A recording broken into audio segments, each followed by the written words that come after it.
All right, so today we are going to talk about how to get to the next Indiana Main Street level.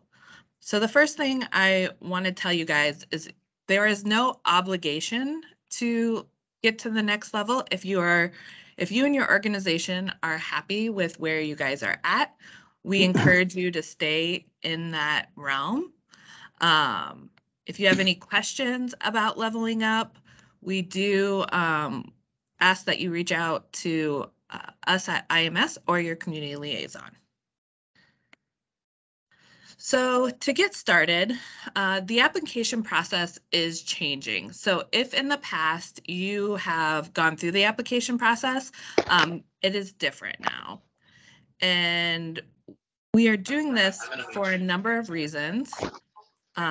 Just a reminder, everybody, make sure you are staying muted and your cameras are off. So the application process is changing because Main Street America has updated their accreditation standards. So starting in January of 2024, there will be some new standards that Main Street America has put in place. And for us to remain a coordinating program and us meeting Indiana Main Street, we have to provide some valuable technical assistance and trainings and support for programs. So we want to just make sure our framework is robust so that our communities are getting what they need. So what's changing? So Main Street America is moving from 10 standards to 6 starting January 1st, 2024. And we had to update our process in order to accommodate their process.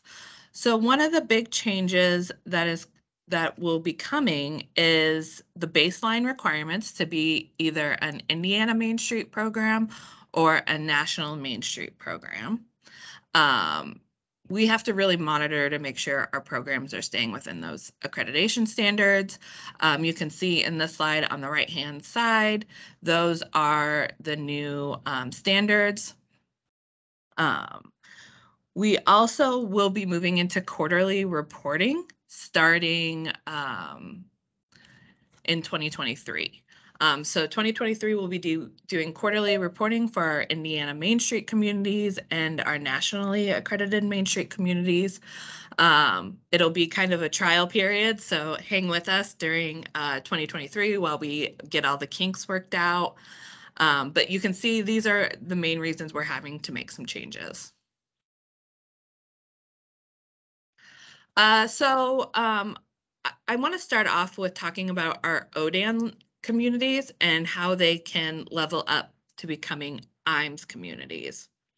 So there will no longer be a process for communities to graduate directly from Odan to IAMS without first having to complete a trial period. So existing Odan communities can request to be considered for what we are calling aspiring IAMS one-year programs. If accepted, so there is an application process, which I'll get into, but if accepted, you'll have a one-year trial basis where you will operate as an IAMS community, but you will still be an ODAN. So you can see from this little flow chart, you'll be an ODAN, you'll spend 1 year as an aspiring IAMS, and then if you graduate, I will say, you then become an IAMS. So the first thing you want to do is reach out to your community liaison. If you are not in current contact with your community liaison, here is our list of community liaisons. Right now, our East Central community liaison is vacant. They are working on getting that position hired. But for now, if you need to reach out to a community liaison, please contact Neil Elkin, who's the Community Affairs Director, and he can help answer any questions, and he'll be taking your applications going forward. Make sure you have your contact information for your community liaisons because they will be your main contact throughout this leveling up process.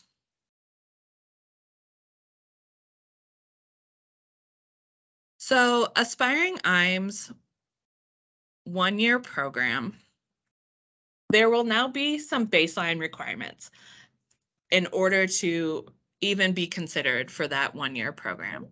So the first thing you need to be is an active nonprofit. So this means you are your own entity. So you're not under the chamber, you're not under the city, you are not in conjunction, you're not using somebody else's nonprofit status. You have your own nonprofit status. And you've had this for a while. You aren't currently working on getting your nonprofit, you have it and you're operating under it. So that's your first check mark. The second one is you have a board of directors formed by a representative base of district stakeholders and community members. So your board of directors can be as many people as you want. We usually say 7 to 15 is a good number depending on your community size. But we want to make sure that they are a variety of different people from your community. So if you have all business owners, that's not a wide range of stakeholders or community members. So you want different age groups, different backgrounds, different income levels, different genders. You want to make sure you have this kind of broad sense of people in your community. The next thing is you have identified activities to direct the work of your program based on the 4-point approach. So as a reminder, those 4 points are design, organization, promotion, and economic vitality. So you want to make sure that you are working those 4 points. And within that then is the next point, or what you baseline requirement. And it is a detailed work plan that aligns with your 4 points. So within that work plan, you need to have your projects identified. You need to have measurable outcomes. You need to have specific tasks needed to accomplish those projects. You need to have volunteers and or staff assigned to accomplish those projects and who's responsible for them. You need to have a timeline and a budget. That is what your work plans should all be. And then speaking of that, you need to have your own dedicated budget to your district's revitalization program. Again, you can't have your budget under a different organization. You have to have your own budget in order to operate. You need to demonstrate you have support from your municipality. So this could include leadership participation, funding, in-kind services, or philosophical support.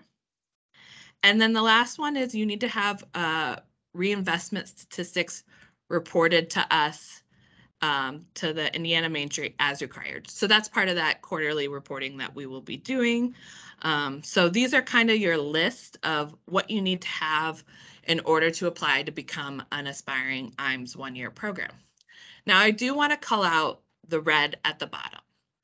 So for this level, for both our ODAN level and our IAMS level, which includes the IAMS aspiring, a paid staff person is not required. The only level that we require a paid staff person for is our highest level, the nationally accredited Main Street. And that comes from Main Street America.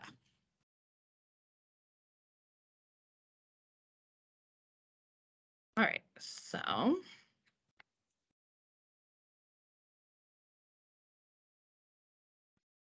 moving on to our next. Maybe I somehow lost my button to move to my next slide. 1 second.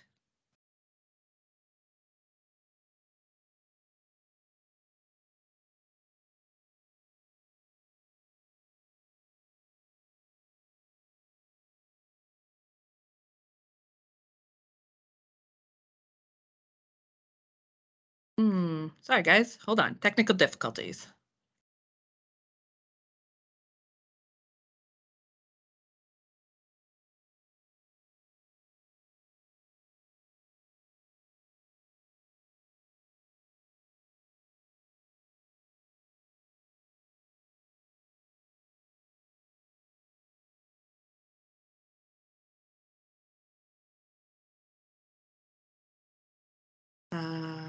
Okay, can you guys see my screen? Can somebody let me know?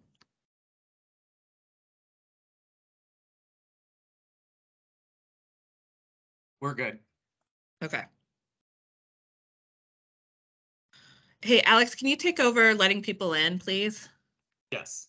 Thank you. All right, so Aspiring IAMS one-year program process continued. So once you've met those baseline requirements, make sure you're, again, getting with your community liaison. You will then need to do the Main Street America self-assessment. So this is those 6 standards, and you'll have to have an average of 3 on each of those indicators, which are under those standards. You're going to want to commit to participate in an on-site accreditation visit if you are invited to participate. You're going to need to commit to doing that quarterly reporting, and you're going to need to commit to attending 1 community exchange in 2023. Right now, this year we did 5. We are moving those down to 3 community exchanges. So you'll want to plan those out and make sure that somebody from your organization is attending 1. So you'll be submitting your community assessment, self-assessment, a letter of intent, and your baseline requirements to your community liaison. And then from there, your community liaison will work with our IAMS team, and we will either accept your organization as a aspiring IAMS, or will decline with feedback. So if you are invited to participate, we will conduct an in-person prep discussion. This will be in May of 2023 to go over the expectations and how to prepare over the trial period. Again, the program will begin then in 2023. And then aspiring IAMS communities will then have the opportunity to apply to graduate to the full IAMS level next year, which is the 2024-2025 application period. And again, so there will no longer be an opportunity for new communities to apply directly to be IAMS if they're coming into the program. So if you're working with another community or you've heard from another community, they will have to come in directly at that ODAN level.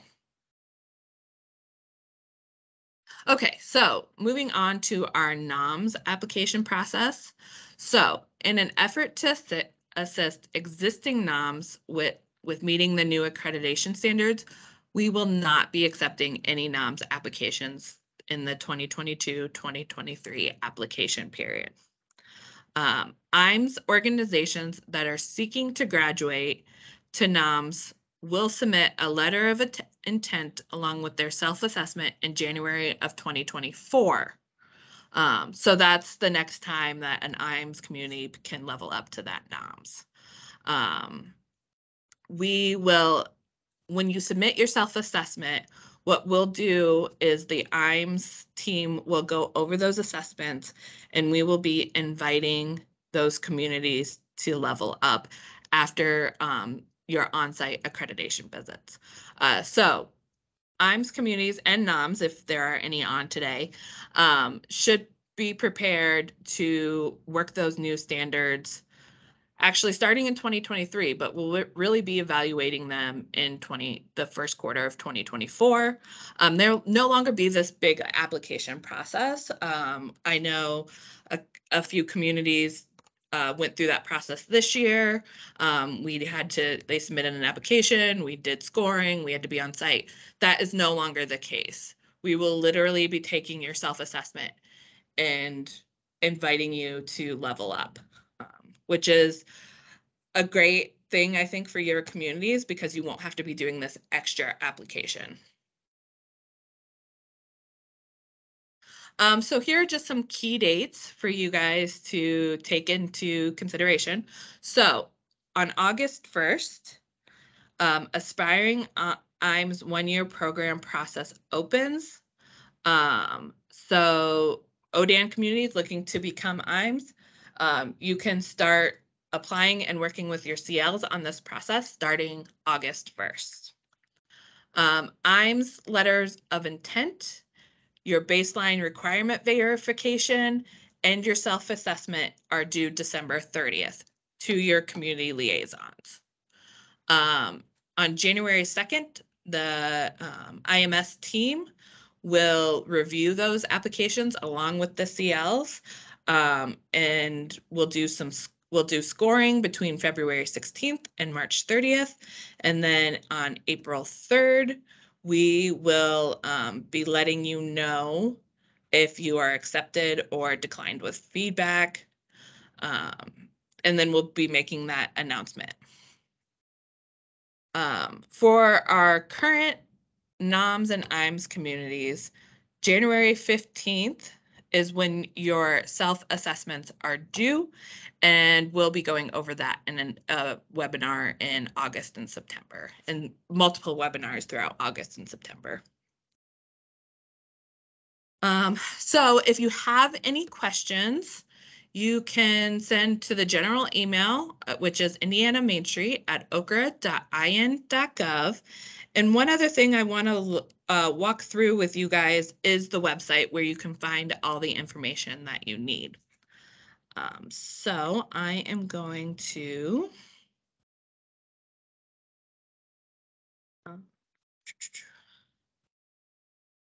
share.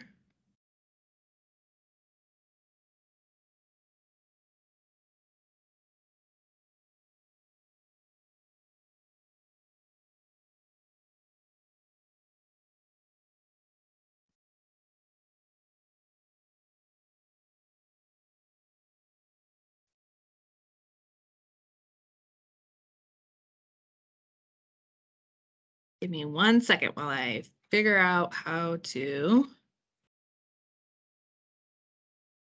share a different screen.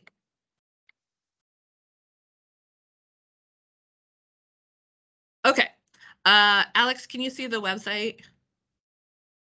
Sure can. Awesome. All right. So if you guys go to www.in.gov/okra/Main Street, you'll end up at the Indiana Main Street website. From here, you're going to want to come to Becoming a Main Street Community. And you will click there. And then you will come down to the Aspiring IAMS one-year program. This will be tweaked just a little bit, but for now you'll hit the click here and it will download a Word document. And within that Word document, you can see the process outlined. Without the deadlines, there's a sample letter of intent in here. There's the baseline requirements along with the criterion that we'll be scoring off of, the self-assessment that we'll be looking at. And then it kind of walks you through that first year of what an aspiring IAMS community looks like. With the deadlines for reporting. So with that, do we have any questions or any further discussion? You can put those in the chat or you can unmute yourself. We did have some questions come through the chat.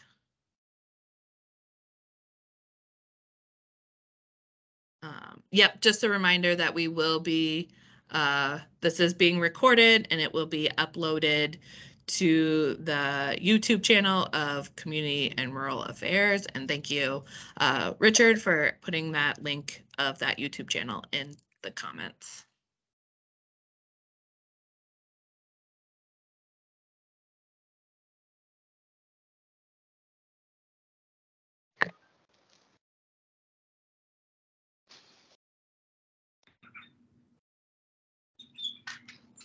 Abby, I just have a question. Yeah, go for it. Is that self-assessment due in January regardless of whether we're leveling up or not? It is, yes. Okay. So that will be, instead of doing the reporting that you guys have been doing in GMS, it will now be replaced with the assessment, which, like I commented, we'll be doing some webinars on that and kind of walking everybody through how to submit that and what that looks like. Okay, thank you. You're welcome.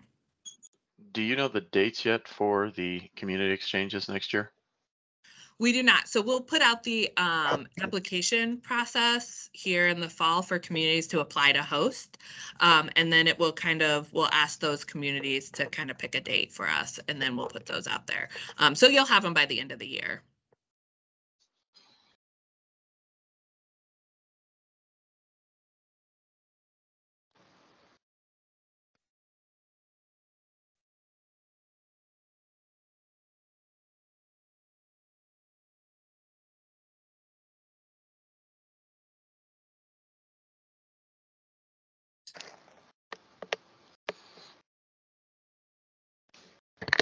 Sorry guys, I have going to restart my computer in an hour, but the little note won't go away. So I can't see the chat. So if you can just unmute yourself and ask the question, that would be great. Yeah, I was wondering if there were any more community exchanges the rest of this year, and if you had those dates. I think there should be 2 more. Is that wrong? There are 3 more. There is October. Let me just look that up for you real quick. I have it right here on my desktop.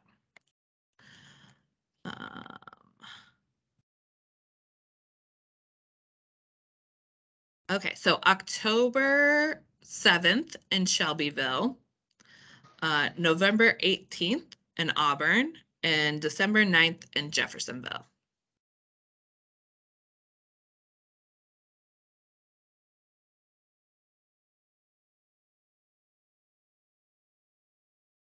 All right. Are there any last final questions about the leveling up process, or who you get in contact with, or what is needed?